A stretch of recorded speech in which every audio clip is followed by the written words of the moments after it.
આ રીતનું આખું સેટઅપ હોય કેમેરો સિસ્ટમમાંથી ક્વેશ્ચન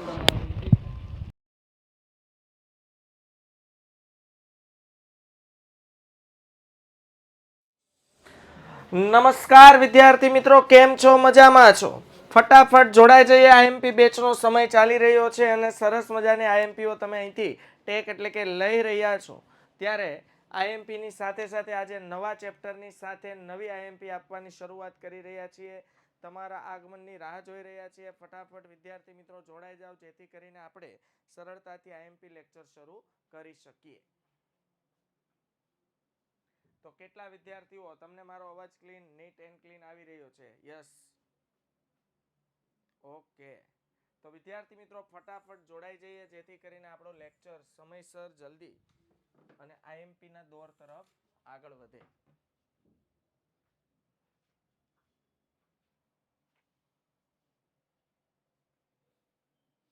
ઓકે, તો ચાલો વિદ્યાર્થી મિત્રો, આજે મારે તમને વાત કરવાની છે ચેપ્ટર નંબર 9, નાણાકીય બજાર વિશે. તો આજે આપણે ખાસ વાત કરવાની છે નાણાકીય બજાર, જેમાં બે પ્રકારના બજારનો સમાવેશ થાય છે, સંગઠિત અને અસંગઠિત. તો સંગઠિત અને અસંગઠિત નાણાકીય બજાર વિશે આપણે વાત કરવાના છીએ. એ ઉપરાંત ઘણી બધી વસ્તુ કે જે 2 અને 3 માર્ક્સમાં પૂછાય છે. આ બધા જે ચેપ્ટર છે બાળકો, એમાં 2 માર્ક્સના 3 માર્ક્સના પ્રશ્નો આવે છે. તો આપણે ખાસ તૈયારી અને ફોકસ કરશું 2 અને 3 ગુણના પ્રશ્નો પર. તો એના વિશે આપણે વાત કરીએ તો બાળકો, આપણે શીખવાના છીએ સંગઠિત નાણાં બજાર અને અસંગઠિત નાણાં બજાર વિશે. આ પહેલો આઈએમપી પ્રશ્ન 2 માર્ક્સમાં પૂછાય કે ભાઈ સંગઠિત નાણાં બજાર એટલે શું, અથવા અસંગઠિત નાણાં બજાર એટલે શું. ભારતમાં નાણાં બજારને 2 ભાગમાં વહેંચી શકાય છે. આ પૂછાય બાળકો 1 ગુણમાં. તો નાણાં બજારને કેટલા ભાગમાં વહેંચવામાં આવે છે? તો બાળકો નાણાં બજારને 2 ભાગમાં વહેંચવામાં આવે છે, સંગઠિત નાણાં બજાર અને અસંગઠિત નાણાં બજાર. યાદ રાખજો વિદ્યાર્થી મિત્રો કે નાણાં બજારને 2 ભાગમાં વહેંચવામાં આવે છે, સંગઠિત નાણાં બજાર અને અસંગઠિત નાણાં બજાર. ચાલો, તો બાળકો આપણે વાત કરવાની છે સંગઠિત નાણાં બજાર એટલે શું, સમજાવો. પ્રશ્ન પૂછાય 2 ગુણમાં કે ભાઈ સંગઠિત નાણાં બજાર એટલે શું, સમજાવો. બાળકો, ઔપચારિક નાણાં બજાર હોવાથી રિઝર્વ બેંક ઓફ ઇન્ડિયા, વેપારી બેંકો, મ્યુચ્યુઅલ ફંડ વગેરેનું બનેલું છે. ભારતમાં સંગઠિત નાણાં બજારનું નિયંત્રણ રિઝર્વ બેંક ઓફ ઇન્ડિયા, અહીંયા પહેલા એ કહી દો, સંગઠિત નાણાં બજાર એટલે જેના પર આરબીઆઈ નું નિયંત્રણ હોય. બાળકો, સંગઠિત નાણાં બજાર એટલે એવું નાણાં બજાર જેના પર આરબીઆઈ એટલે કે રિઝર્વ બેંક ઓફ ઇન્ડિયાનું નિયંત્રણ હોય. અને અસંગઠિત નાણાં બજાર એટલે એવું નાણાં બજાર જેના પર કોઈનું પણ નિયંત્રણ હોતું નથી. આ દેશી ભાષા મેં તમને કીધું કે જે બજાર, જે માર્કેટ પર, હવે નાણાકીય બજાર એટલે બાળકો જ્યાં નાણાંની લેવડ દેવડના ટ્રાન્ઝેક્શન થતા હોય. વસ્તુની ખરીદ વેચાણના નથી કહેતો, સેવાના ખરીદ વેચાણના નથી કહેતો, નાણાંની લેવડ દેવડના ટ્રાન્ઝેક્શન થતા હોય મોટા પાયે. લોન લેવી, લોન પરત કરવી, સમજાય છે? આવી બધી નાણાંની લેવડ દેવડની વાત આપણે કરી રહ્યા છીએ. તો બાળકો, સંગઠિત નાણાં બજારનું બીજું નામ છે ઔપચારિક.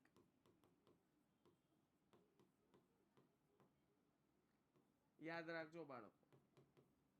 તો પરીક્ષામાં પ્રશ્ન આવી રીતે પણ આવી શકે કે ઔપચારિક નાણાં બજાર એટલે શું, સમજાવો. તો આપણને છે ને બંનેના નામ પહેલા ખબર હોવી જોઈએ. સંગઠિતની ખબર હોય, હવે ઔપચારિક આવી ગયો એટલે આપણી બેન્ડ વાગી જાય. સમજાય છે? ક્લિયર થાય છે બાળકો? તો સંગઠિત નાણાં બજાર જેને કહેવાય બાળકો ઔપચારિક નાણાં બજાર. ક્લિયર થાય છે? તો ઔપચારિક નાણાં બજાર હોવાથી રિઝર્વ બેંક ઓફ ઇન્ડિયા, બાળકો વેપારી બેંકો, વેપારી જો હવે કોઈ પણ બેંક હોય ને એનો મુખ્ય હેતુ ધંધાનો જ હોય છે. બેંક એ સેવાકીય પ્રવૃત્તિ છે, આવે સર્વિસ સેક્ટરમાં, પણ કેવી સર્વિસ? બધી પેડ સર્વિસ, ફ્રીમાં એ કઈ નહીં.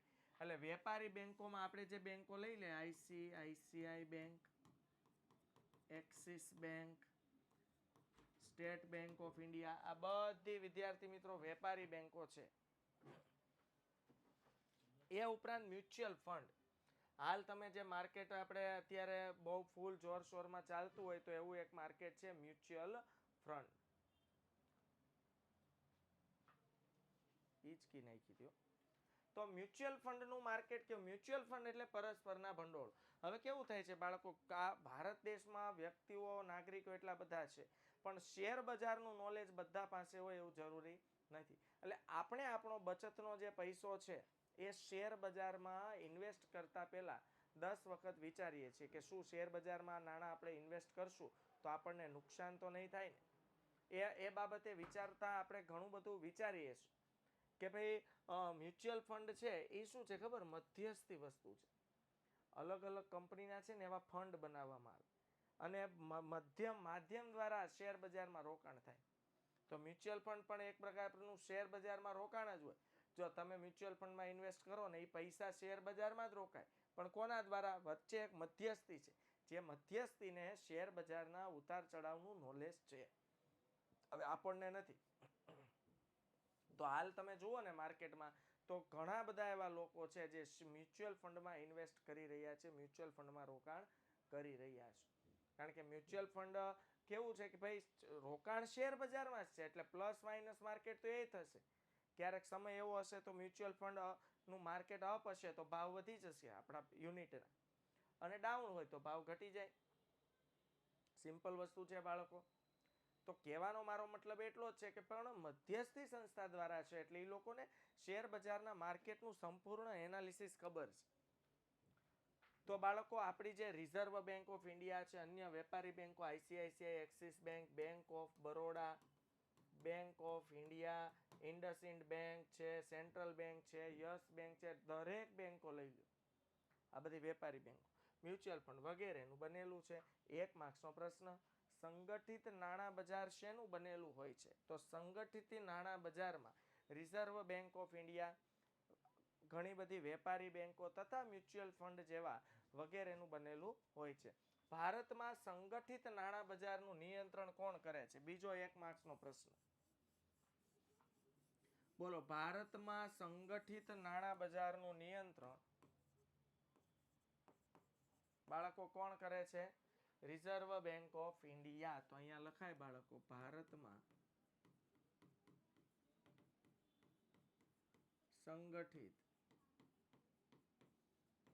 નાણાં બજારનું નિયંત્રણ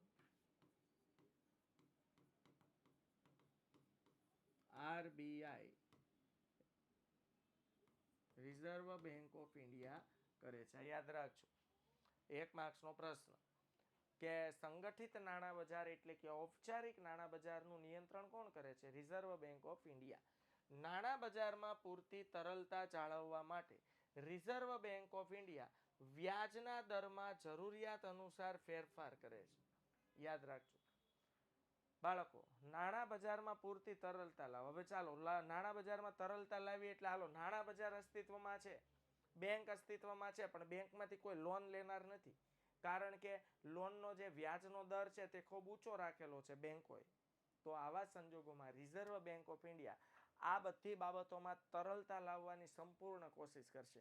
તરલતા લાવવાની સંપૂર્ણ કોશિશ એટલે બાળકો આમાં શું કરશે? રિઝર્વ બેંક ઓફ ઇન્ડિયા એવા વ્યાજના દર નક્કી કરશે કે જેથી સામાન્ય લોકો એ વ્યાજના દર સામાન્ય લોકોને પોસાય અને લોકો વેપારી બેંકોમાંથી લોન લે. હવે આ કેવું છે કે અત્યારે તમે જુઓ ને તો એ 90% ઘર એવા હશે કે જે લોન વગરના નહીં હોય. કંઈક વસ્તુની લોન હશે. જો આ ભારત દેશની પ્રગતિ આ બાબતે થાય છે. નહીં અત્યાર સુધી શું થતું બાળકો? બેંકો પાસે અઢળક રૂપિયો હતો પણ પોતાની પાસે પડી રહેતો. હવે આપણી તિજોરીમાં 5 લાખ પડ્યા હોય, ક્યારેય ડબલ નથી થવાના. એવો કોઈ અલાદીનનો ચિરાગ હોતો નથી. સિમ્પલ વસ્તુ છે. પણ એ 5 લાખનું જો તમે યોગ્ય ઇન્વેસ્ટમેન્ટ કરો, કોઈ જગ્યાએ રોકાણ કરો, તો શેરમાં રોકાણ કરો તો ડિવિડન્ડની આવક પ્રાપ્ત થાય, ડિબેન્ચરમાં રોકાણ કરો તો વ્યાજની આવક પ્રાપ્ત થાય. બાળકો બાંધી મુદતની થાપણ મૂકો એટલે કે બેંકમાં ફિક્સ ડિપોઝિટ કરો તો વ્યાજની આવક પ્રાપ્ત થાય. પણ એ ક્યાંક તમે ઇન્વેસ્ટ કરશો શેર બજારમાં કે કોઈ પણ જગ્યાએ તો તમને વળતર મળશે. એસઆઈપી કરો એટલે કે મ્યુચ્યુઅલ ફંડમાં નાખો તો તમને વળતર મળશે. ડન. એટલે કહેવાનો મતલબ શું છે કે ભાઈ તો આપણે લોન શું કામ લઈએ છીએ? કારણ કે ઓછા વ્યાજના દરે મળી રહે છે. જો એવું એક પણ ઘર નહીં હોય જ્યાં લોન નહીં હોય, કોઈને ફોનની લોન હોય, કોઈ પાસે બાઇકની, કોઈ પાસે કારની, કોઈ પાસે હાઉસિંગ લોન હોય જ. અને બિઝનેસમેન હોય એ બધા પાસે તો લોન હોય ને હોય જ. જે બિઝનેસમેન નથી, નોકરિયાત છે, એને આપણા જેવા machine, washing machine, AC, TV, fridge, car, two wheel આવી બધી લોનો હોય છે. સમજાય છે? એટલે બાળકો તરલતા લાવવા માટે નાણાં બજારમાં છે ને રિઝર્વ બેંક ઓફ ઇન્ડિયા વ્યાજના દરમાં જરૂરિયાત અનુસાર ફેરફાર કરે. જરૂર જણાય એને એમ લાગે કે લોકો બહુ લોન લેવા માંડ્યા છે તો વ્યાજનો દર વધારી દે. એમ થાય કે લોકો લોન લેતા જ નથી તો વ્યાજનો દર ઘટાડી દે. એટલે રિઝર્વ બેંક આ તરલતા લાવવાની પૂર્ણ કોશિશ કરે છે. એટલે એમ કહેવાય કે સંગઠિત નાણાં બજાર પર રિઝર્વ બેંક ઓફ ઇન્ડિયાનું સંપૂર્ણ નિયંત્રણ છે. ઓકે. ઈએમઆઈ એટલે હપ્તા, આપણે જે ઇન્સ્ટોલમેન્ટ ભરીએ એને ઈએમઆઈ કહેવાય. સંગઠિત નાણાં બજારમાં ટ્રેઝરી બિલ. હાલો કોઈ એમ પૂછે કે ભાઈ સંગઠિત નાણાં બજારમાં કયા સાધનોનો, નાણાકીય સાધનોનો સમાવેશ થાય છે? જોજો, બે પ્રશ્નો અલગ છે. સંગઠિત નાણાં બજાર શેનું બનેલું છે? તો રિઝર્વ બેંક ઓફ ઇન્ડિયા, વેપારી બેંકો અને મ્યુચ્યુઅલ ફંડ વગેરેનું બનેલું છે. સંગઠિત નાણાં બજારમાં કયા નાણાકીય સાધનોનો વપરાશ સમાવેશ થાય છે? આ નાણાકીય સાધનો હું બોલું છું, યાદ રાખજો. તો સંગઠિત નાણાકીય બજારમાં આ બધા વિશે હમણાં આપણે ડિટેલમાં સમજીશું. નાણાકીય સાધનો જેવા કે ટ્રેઝરી બિલ, અહીંયા છે ટ્રેઝરી બિલ. પછી બાળકો નંબર 2 પર આવશે સર્ટિફિકેટ ઓફ ડિપોઝિટ.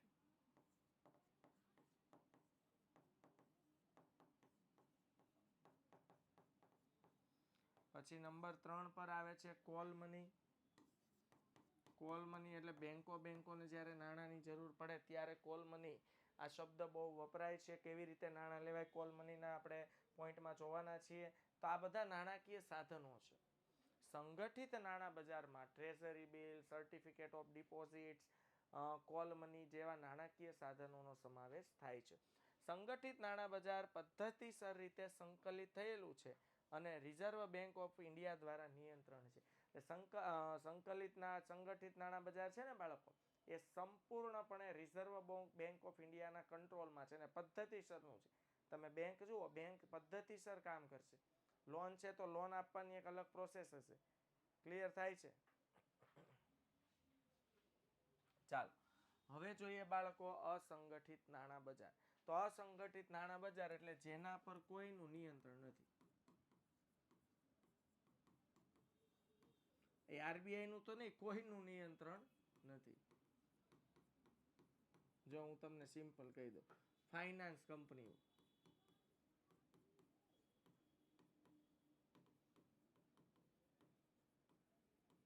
સરાફી પેઢીઓ,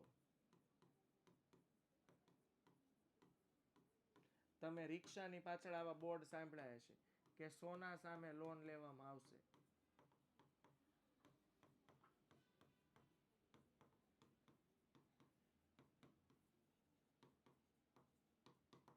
સોના સામે લોન લેવામાં આવશે.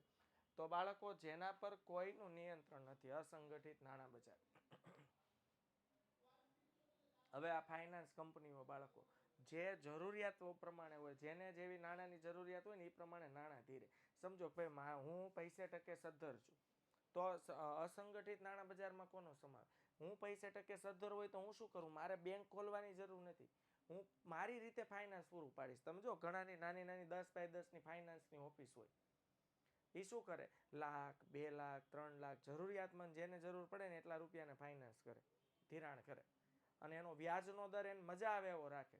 કોઈ મિત્ર આવે તો વ્યાજનો વાર્ષિક દર 10% રાખે. અને કોઈ મોટો એવો જરૂરિયાતવાળો વ્યક્તિ આવી જાય, તાત્કાલિક પૈસાની જરૂરત છે, એના વિના ચાલે તેમ જ નથી. કે 2 લાખ રૂપિયા મને આપો, તો કે ભાઈ 2 લાખ હું તને આપું પણ તારો વ્યાજનો દર 18% થાય. હું શું કહું છું સમજાય છે? તો આમાં કોઈ જાતનું નિયંત્રણ જ નથી, આરબીઆઈનું નહીં. શરાફી પેઢીઓ, જે શરાફો હતા, તમે શાહુકારો જોયા હશે.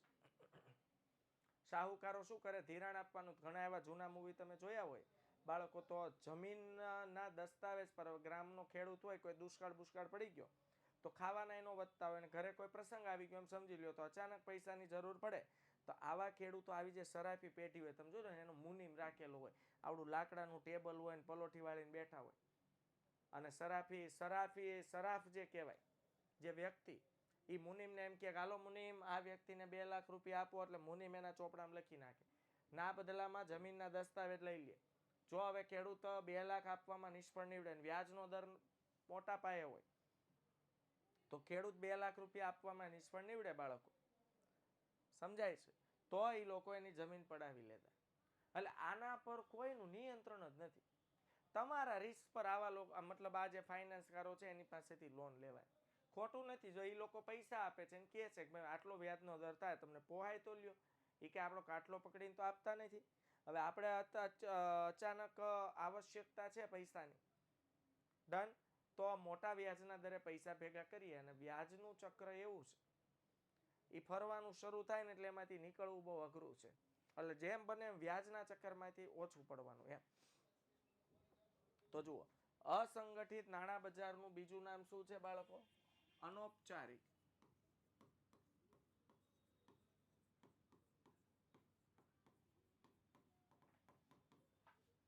બાળકો, અસંગઠિત નાણાં બજારનું બીજું નામ છે અનૌપચારિક નાણાં બજાર. અસંગઠિત નાણાં બજાર અનૌપચારિક હોવાથી તેના ઉપર કોઈ કેન્દ્રીય સંસ્થાનું નિયંત્રણ હોતું નથી. કોઈ સંસ્થાનું એના પર નિયંત્રણ નથી. પ્રવૃત્તિઓ પણ કોઈ ધારા ધોરણ વગર ચાલતી હોય. કોઈ ધારા ધોરણ, નિયમ, નીતિ, નિયમ, કાયદા, કાનૂન કશું લાગુ પડતું નથી. નીતિ, નિયમ, કાયદા, કાનૂન કંઈ પણ લાગુ પડતું નથી. આ નાણાં બજારમાં નાણાં ધીરનાર જમીનદારો છે ને, ગામમાં ગ્રામ્ય વિસ્તારમાં જાવ ને એટલે મોટો ખાતેદાર હોય. મોટો ખાતેદાર એટલે એની પાસે 100 વીઘા, 150 વીઘા, 200 વીઘા જમીન હોય, એટલે બહુ મોટો જમીનદાર કહેવાય. તો એની આવકે વધારે હોય, 200 વીઘાનું ઉત્પાદન થતું એટલે પૈસે ટકે સુખી સંપન્ન હોય. તો બીજા ગામના એવા નાના ખેડૂતો હોય જેની પાસે 5 વીઘા, 10 વીઘા જમીન હોય, અને એને જરૂરિયાત પડે તો આ લોકો જમીનદારો એને પૈસાનું ધિરાણ કરતા. પછી જે વસ્તુઓ ગીરો રાખી નાણાં ધીરનાર. વસ્તુઓ ગીરો રાખી નાણાં ધીરનાર એટલે હવે જો મારે લોન લેવી હોય તો આપણે કેમ બેંકમાં હાઉસિંગ લોન લેવી હોય તો ઘરનો દસ્તાવેજ મૂકવો પડે ગીરવે. તો આ વસ્તુઓ, પછી ધંધાકીય એકમે જો લોન લેવી હોય તો ધંધાકીય એકમના જે મશીનરીઝ છે, જે યંત્રો છે, આ બધી વસ્તુ ગીરવે મૂકવી પડે છે. તો વસ્તુઓ ગીરો રાખી નાણાં ધીરનાર. દેશી બેન્કરો. દેશી બેન્કરો એટલે ઓલા મેં કીધું ને મુનિમો, એ દેશી બેન્કરો કહેવાય. કાંઈ નિયમ, કાયદા, કાનૂન કાંઈ નહીં, બધા માટે વ્યાજનો દર અલગ. શ્રોફ એટલે શરાફી પેઢીઓ જે છે તે વગેરેનું બનેલું. ચાલો, તો 1 ગુણનો પ્રશ્ન થઈ ગયો બાળકો. ખાસ આ પીપીટી લઈને વાંચજો હો પ્લીઝ. કે આ નાણાં બજાર, આ નાણાં બજારમાં નાણાં ધીરનાર જમીનદારો, નાણાં ધીરનાર એટલે નાણાં આપનાર, જરૂરિયાતમંદો, સમજાય છે?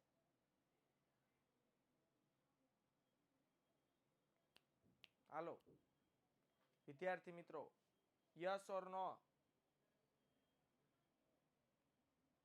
ઓકે. તો વસ્તુઓ ગીરો રાખી નાણાં ધીરનાર, દેશી બેન્કરો, શરાફી પેઢીઓ વગેરેનું બનેલું છે. આ બધા વચ્ચે સંકલનનો અભાવ હોય છે. એટલે બધા એકબીજા સાથે જોડાયેલા નથી, કોઈની સાથેની લિંક જ નથી. બધા મન ભાવે એમ ધંધો કરે. કોઈને એમ થાય કે મારે 10% નાણાં ધીરવા છે, ધીરો. કોઈ એમ કે મારે 20%, જેવી જેની જરૂરિયાત. એટલે અહીંયા સંકલનનો સંપૂર્ણ અભાવ જોવા મળે છે. અસંગઠિત નાણાં બજારની પ્રવૃત્તિઓ ભારતના ગ્રામ્ય વિસ્તારોમાં વધુ જોવા મળે છે.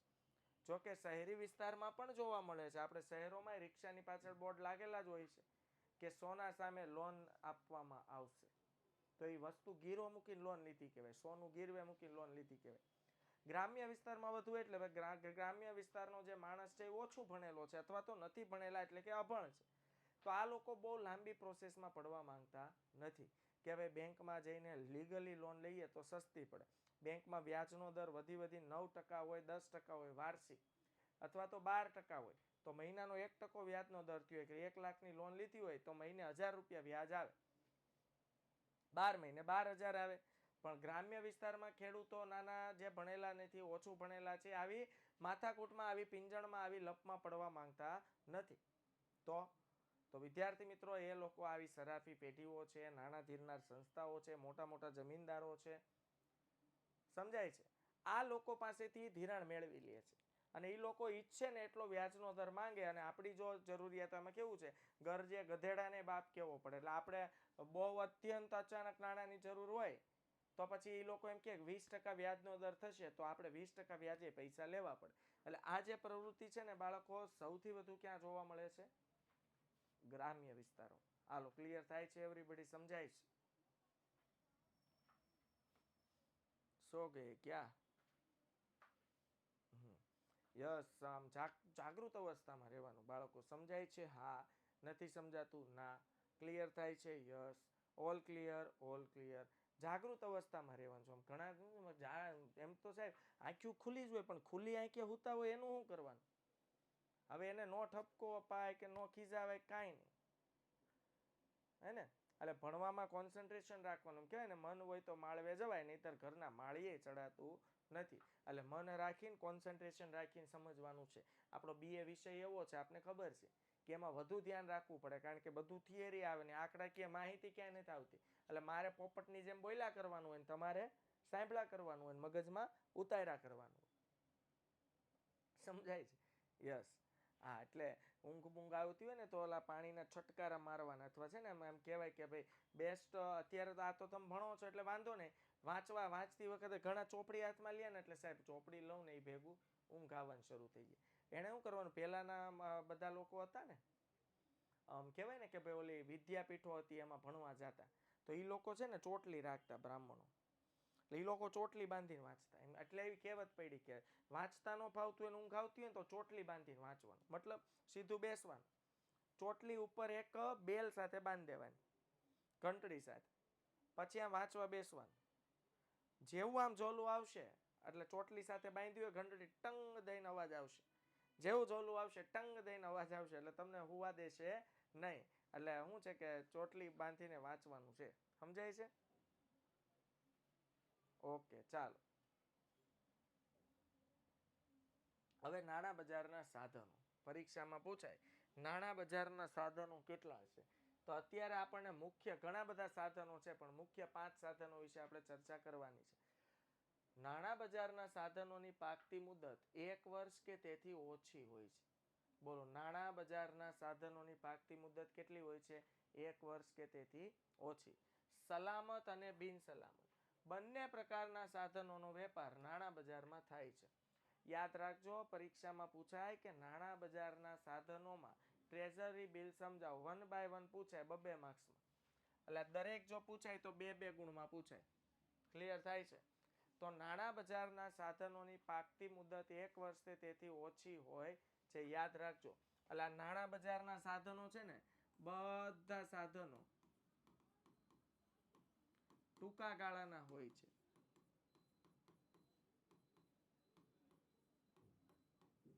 બધા સાધનો કેવા હોય છે? ટૂંકા ગાળા, જેની મુદત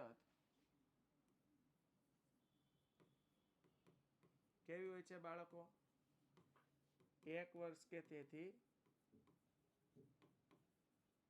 ઓછી. ક્લિયર થાય છે?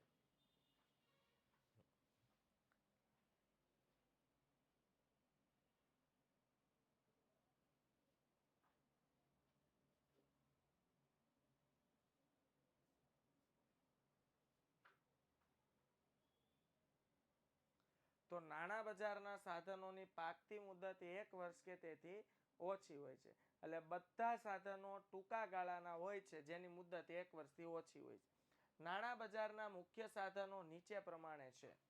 જેમાં આવે છે બાળકો ટ્રેઝરી બિલ, કમર્શિયલ પેપર, થાપણનું પ્રમાણપત્ર, કમર્શિયલ બિલ અને કોલ નોટિસ મની. એટલે નાણાકીય બજારમાં આપણે વાત કરવાના છીએ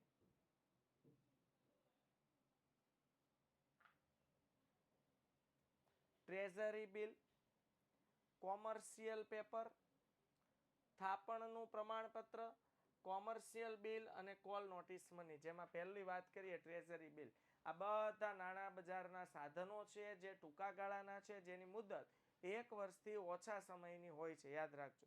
ભાઈ ઘોઘારી શું કહેવા માંગે છે? ઘોઘારી આસિફભાઈ, કઈ સમજાયું નહીં તમારી લેંગ્વેજમાં?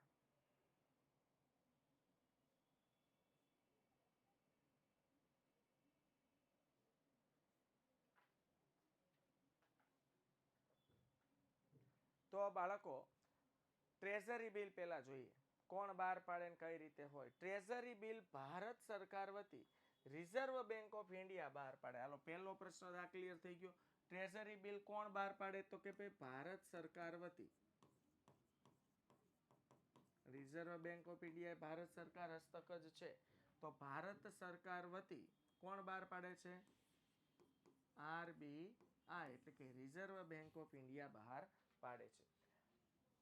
ટ્રેઝરી બિલની પરિપક્વતા તારીખ ક્યાં તો 91 દિવસની હોય છે એટલે કે 3 મહિના, 182 દિવસ એટલે કે 6 મહિના અને 364 દિવસ એટલે કે 1 વર્ષની હોય છે. એટલે કે 91 દિવસ એટલે 3 માસ, 182 દિવસ એટલે 6 મંથ અને 364 દિવસ એટલે 1 વર્ષની હોય છે. ટ્રેઝરી બિલ શૂન્ય કૂપન બોન્ડ છે, જેને કહેવાય ઝીરો કૂપન બોન્ડ. ઇંગ્લિશમાં જેને આપણે કહીએ ઝીરો કૂપન બોન્ડ. તરલતાના ગુણો ધરાવે છે. તરલતાના ગુણો એટલે સરળતાથી, જેવી રીતે આપણે શેર વેચી શકીએ છીએ એવી રીતે ટ્રેઝરી બિલ પણ વેચી શકતા હોઈએ છીએ. તેના પર વ્યાજની ચૂકવણી થતી નથી, તે વટાવે બહાર પાડીને મૂળ કિંમતે પરત કરવામાં આવે છે. જો અહીંયા હું લખ્યું છે ઝીરો કૂપન બોન્ડ છે, એટલે એના ઝીરો કૂપન એટલે એમાં વ્યાજ નામનો કોઈ પ્રશ્ન જ નથી આવતો, પણ વટાવે બહાર પાડી મૂળ કિંમતે પરત થાય છે. એટલે શું થયું? જો હું ઉદાહરણ આપું છું કે ભાઈ ટ્રેઝરી એક ટ્રેઝરી બિલ 1000 રૂપિયાનું છે, આની દાર્શનિક કિંમત થઈ ગઈ. હવે બહાર પાડ્યું વટાવે એટલે 1000 રૂપિયાનું બિલ જાહેર જનતાને 800 રૂપિયા લેખે બહાર પાડ્યું. સમજાય છે? હાલો યસ નો યસ નો. હા જાગ્યા. તો 1000 રૂપિયાનું બિલ 800 લેખે બહાર પાડ્યું, આને વટાવથી બહાર પાડ્યું કહેવાય. હવે એની મુદત કેટલી છે? તો ખબર છે કે ભાઈ બધા સાધનો ટૂંકા ગાળાના હોય છે અને ટ્રેઝરી બિલ તો 91 દિવસનું હોય, 182 દિવસનું હોય અથવા તો 364 દિવસનું હોય. મુદત પૂરી થાય એટલે પરત કરવા પડે.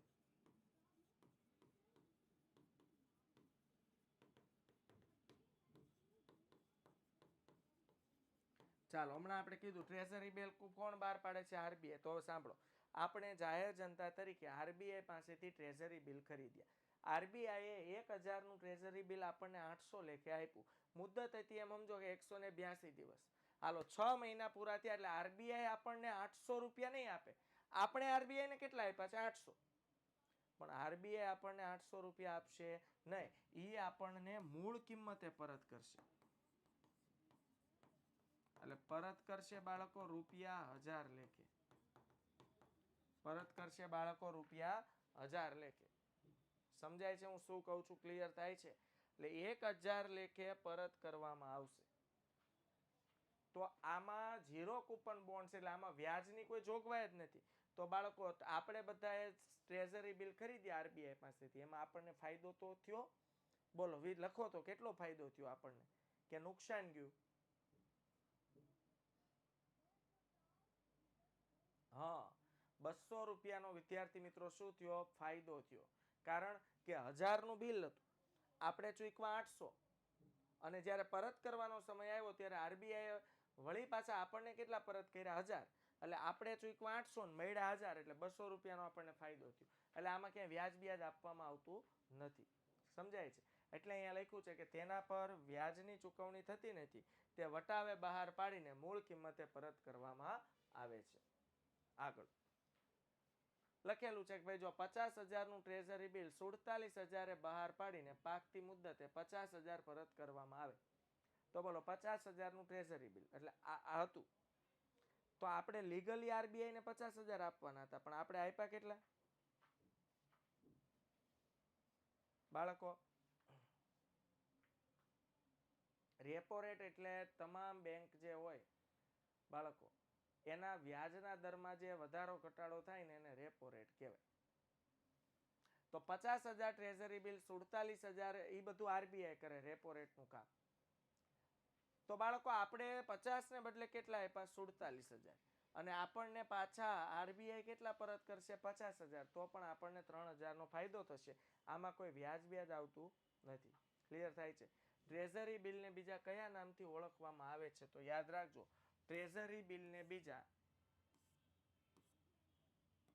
ટી બિલ, યાદ રાખજો આ ટ્રેઝરી બિલને ટી બિલ તરીકે પણ ઓળખવામાં આવે છે. બીજું કોમર્શિયલ પેપર 5 લાખ અને તેના ગુણાંકમાં વટાવથી બહાર પાડવા, અચ્છા સોરી એક મિનિટ, હવે આવે છે બાળકો કોમર્શિયલ પેપર. સ્લાઇડ આડાવડી થઈ ગઈ છે, પહેલા હું તમને આ કરાવું છું. આ કોમર્શિયલ પેપર વિશ્વ સ્તરે 1980 પછી કોમર્શિયલ પેપર ઘણા લોકપ્રિય બન્યા. તો કોમર્શિયલ પેપર ક્યારે બાળકો લોકપ્રિય બન્યા? 1980 પછી.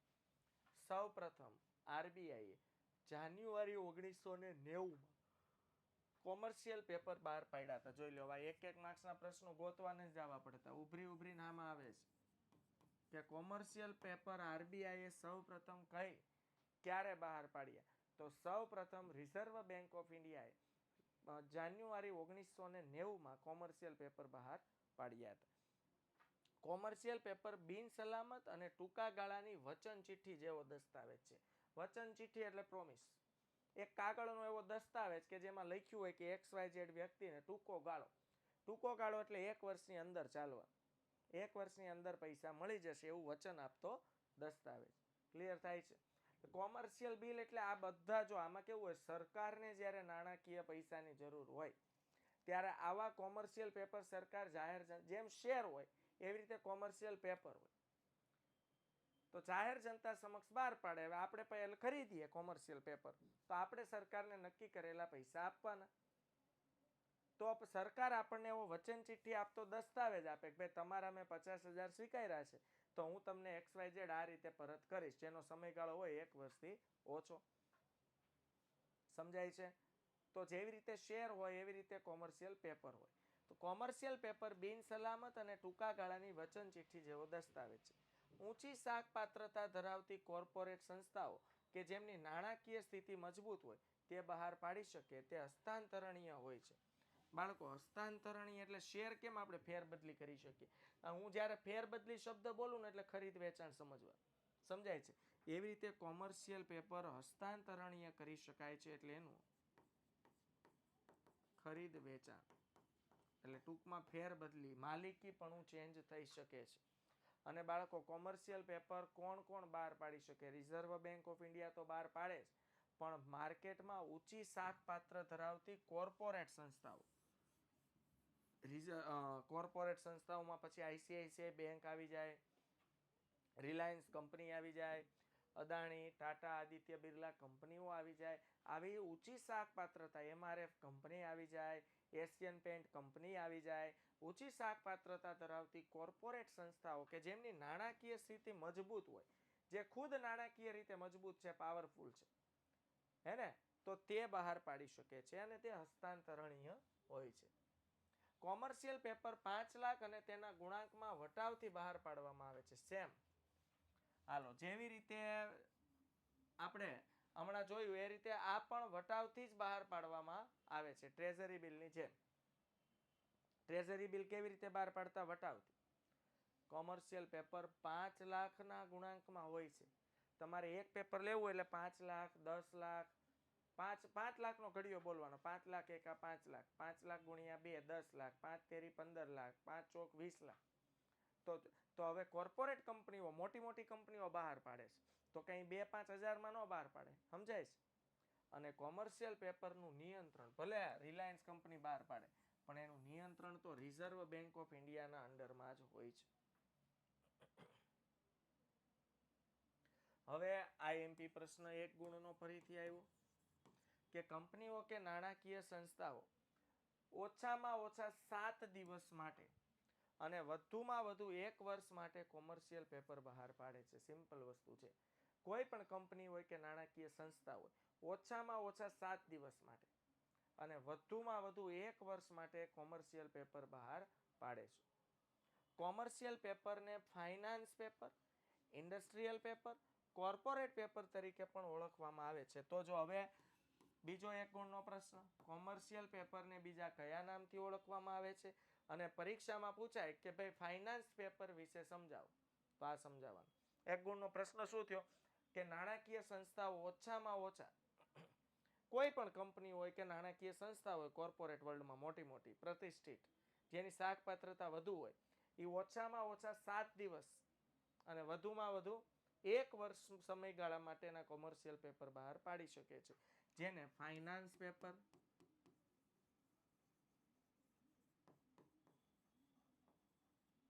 પછી ઇન્ડસ્ટ્રીયલ પેપર,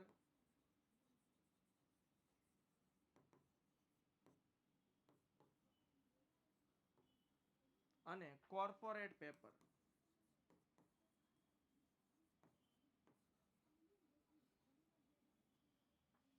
તરીકે પણ ઓળખવામાં આવે છે. એટલે યાદ રાખજો, કોમર્શિયલ પેપરને ફાઇનાન્સ પેપર, ઇન્ડસ્ટ્રીયલ પેપર અને કોર્પોરેટ પેપર તરીકે પણ ઓળખવામાં આવે છે. હવે આવે છે થાપણનું પ્રમાણપત્ર. તો થાપણ મૂકવી એટલે આપણે આપણા પૈસાની બચતો જો ને ફિક્સ ડિપોઝિટ નથી મૂકતા, એ થાપણ. પણ અહીંયા વાત થવાની છે બાળકો ટૂંકા ગાળા માટે, કારણ કે આપણે વાત કરી રહ્યા છીએ નાણાં બજારના સાધનોની, અને એ પણ કેવા ટૂંકા ગાળાના. તો થાપણનું પ્રમાણપત્ર વેપારી બેંકો, શિડ્યુલ અને નાણાકીય સંસ્થાઓ બહાર પાડી શકે છે. તો આ છે ને અરસપરસ શિડ્યુલ બેંકો જેને કહેવાય, જે નોંધાયેલી બેંકો છે, અને નાણાકીય સંસ્થાઓ, ઘણી બધી નાણાકીય સંસ્થાઓ, બેંક પણ એક નાણાકીય સંસ્થા જ કહેવાય. ઉપરાંત HDFC બેંક, ICICI બેંક બાળકો, અને એક્સિસ બેંક, SBI બેંક, આ બધી શિડ્યુલ બેંકો છે જે થાપણનું પ્રમાણપત્ર બહાર પાડી શકે છે. બેંકમાં મૂકેલી બાંધી મુદ્દતની થાપણની રસીદ કે થાપણનું પ્રમાણપત્ર બંને તદ્દન અલગ છે. બાળકો, આપણે બેંકમાં જે ફિક્સ ડિપોઝિટ મૂકીએ, શબ્દ ભલે થાપણ રહ્યો, પણ બેંકની FD આપણે મૂકીએ છીએ ને ફિક્સ્ડ ડિપોઝિટ, અને બાળકો થાપણનું પ્રમાણપત્ર,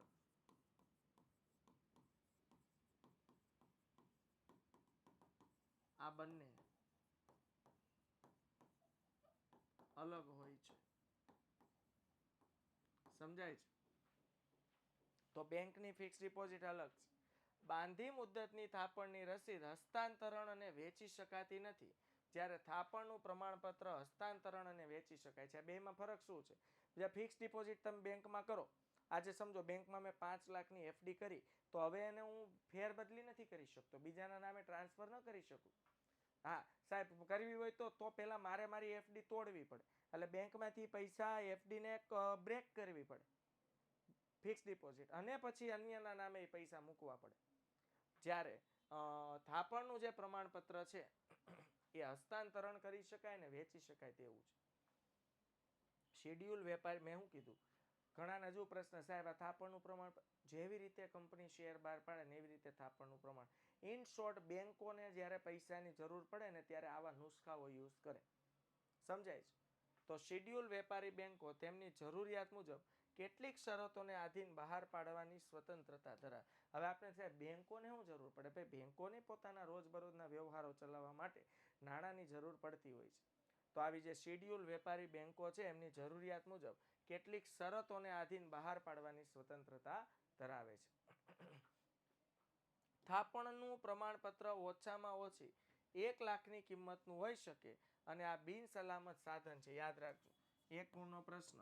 બોલો, થાપણનું પ્રમાણપત્ર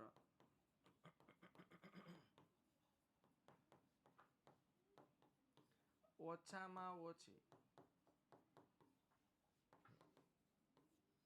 1 લાખની કિંમતનું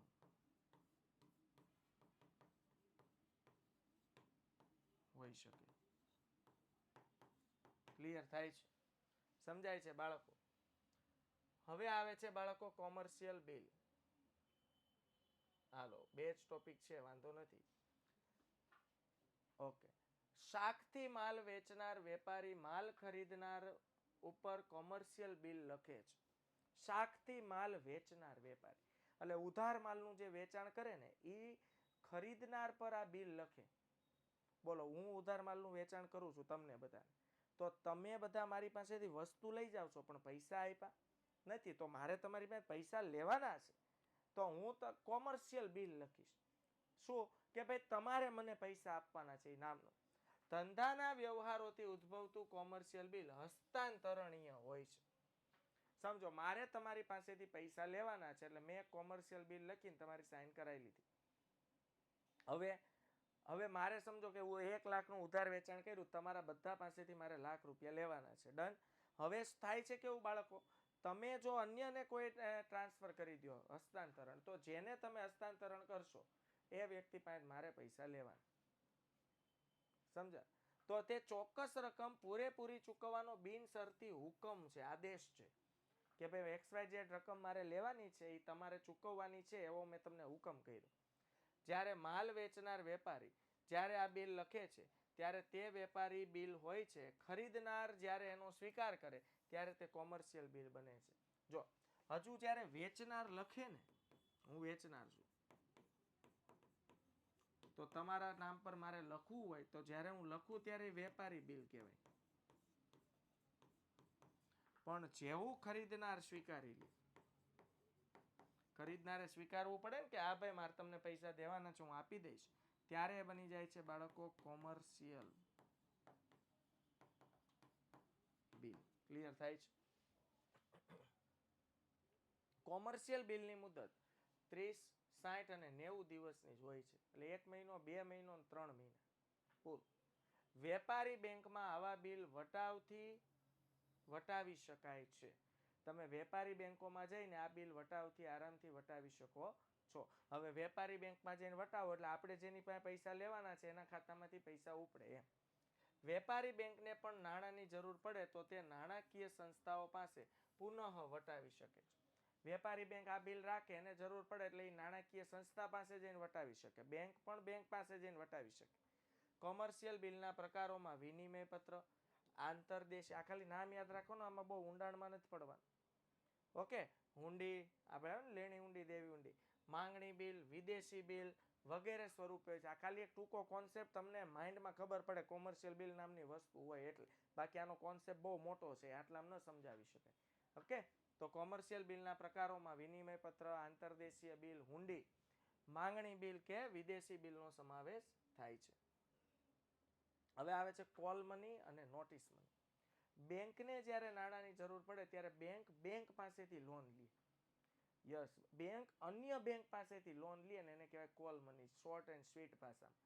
તો સાંભળો, રિઝર્વ બેંકના નિયમો અનુસાર વેપારી બેંકો ઓછામાં ઓછી રોકડ શિલ્લક જાળવવી પડે છે, જેને રોકડ અનામત કહે છે. તો 1 માર્ક્સનો ગુણનો પ્રશ્ન. રોકડ અનામત એટલે શું? આરબીઆઈ એવું નક્કી કર્યું છે કે દરેક વેપારી બેંક પાસે ઓછામાં ઓછી કેશ, રોકડ રૂપીસ, નગદ નાણું નક્કી કર્યું. હાલ આપણે ઉદાહરણ લઈએ કે ઓછામાં ઓછું આપણા ખાતામાં કેમ બેંક નક્કી કરે છે કે તમારા ખાતામાં ઓછામાં ઓછા 5,000 હોવા જોઈએ, એમ આરબીઆઈ નક્કી કર્યું હોય. બેંક પાસે ખુદ પાસે ઓછામાં ઓછા રૂપિયા નક્કી કરેલી રકમ હોવી જોઈએ, એને રોકડ અનામત કહેવાય. ઉદાહરણ તરીકે સમજો, આરબીઆઈ નક્કી કર્યું દરેક બેંકના ખાતા, બેંક પાસે ખુદ પાસે 5 લાખ રૂપિયા રોકડા હોવા જ જોઈએ દરરોજ, તો એટલું મેન્ટેન અને બેલેન્સ કરવું પડે, એને રોકડ અનામત કહેવાય. હવે આવી રોકડ અનામત, 5 લાખ હું ઓછા બોલ્યો, વધારે હોય. આવી રોકડ અનામત જાળવવા માટે એક બેંક બીજી બેંક પાસેથી નાણાંના ઉછીના લે છે. જે અનામત જાળવવાના નિયમના કારણે કોલ મનીનું મહત્વ વધ્યું છે. સાંભળો, હાલો, બેંકે નક્કી કર્યું કે ભાઈ 1 કરોડ રોકડા રાખવાના. હવે બેંક પાસે રોકડા છે 80 લાખ, તો કેટલા ઘટે છે બાળકો? 20 લાખ. તો 20 લાખ રૂપિયા બેંક અન્ય બેંક પાસેથી લોન લે અને ટૂંકા સમય માટે 2-5 દિવસ માટે કે 1 દિવસ માટે એને કોલ મની કહેવાય. કોલ મની અને નોટિસ મની માટે તારણ આપવું પડતું નથી, એટલે કોઈ વસ્તુ ગીરવે મૂકવી પડતી નથી. જ્યારે 1 દિવસ માટે નાણાં ઉછીના આપવામાં કે લેવામાં આવે તેને કોલ મની કહેવાય છે. એક જ દિવસ માટે, યાદ રાખજો, એક જ દિવસ માટે નાણાં ઉછીના લેવામાં આવે કે આપવામાં આવે, બેંકને આપે, એને કોલ મની કહે. શું કામ? જો આજે મારે કરોડ રૂપિયા રોકડા રાખવાના છે, આરબીઆઈ કીધું છે, પણ પ્રશ્ન આવીને ક્યાં ઉભો રહ્યો છે કે 1 કરોડ નથી અને 80 લાખ છે, તો એક દિવસ માટે મારે 20 લાખ બેંક પાસે લઈ લેવાના, એટલે મારે દરરોજનું બેલેન્સ 1 કરોડ તો દેખાવું જ જોઈએ એમ. કોલ મની માર્કેટમાં મોટા ભાગે માત્ર બેંકો જ ભાગ લેતી હોવાથી આવા માર્કેટને ઇન્ટરબેંક કોલ મની માર્કેટ કહેવાય. યાદ રાખજો, ઇન્ટરબેંક, 1 માર્ક્સનો પ્રશ્ન, ઇન્ટરબેંક કોલ મની માર્કેટ. કારણ કે મોટા ભાગે બેંક વચ્ચે આ વ્યવહારો થાય છે. જ્યારે 2 થી 14 દિવસ માટે નાણાં ઉછીના આપવામાં કે લેવામાં આવે તેને નોટિસ મની કહેવાય. ઉપર હેડિંગ હતું કોલ મની અને નોટિસ મની. એક જ દિવસ માટે કોલ મની, 2 થી 14 દિવસ માટે એને કહેવાય નોટિસ મની. મેં કીધું ને કે 2 દિવસ, 3 દિવસ, 5 દિવસ માટે લઈ શકાય, પણ એને કહેવાય નોટિસ મની. તો વિદ્યાર્થી મિત્રો, આટલું તમારે ખાસ કરવાનું છે નાણાં બજાર વિશે સમજૂતી, જેમાં સંગઠિત અસંગઠિત આવી ગયું. પછી આપણે જોયું બાળકો નાણાં બજારના સાધનો. અત્યારે આવી રીતે 2 પ્રશ્નો આ કરી નાખવાના. આમાં ઘણા નાના મોટા 2-3 ગુણના પ્રશ્નો આવી ગયા છે, પરીક્ષામાં પૂછાય, તો માર્ક્સની મર્યાદા પ્રમાણે જવાબ લખવાના. આ ચેપ્ટરના એન્ડમાં હું તમને આઈએમપી પ્રશ્નો સેન્ડ કરીશ. તો ફરીથી મળશું, ત્યાં સુધી વિદ્યાર્થી મિત્રો સોમવાર સુધી આવજો. Bye bye, take care, Shiv, જય હિન્દ, ભારત માતા કી જય.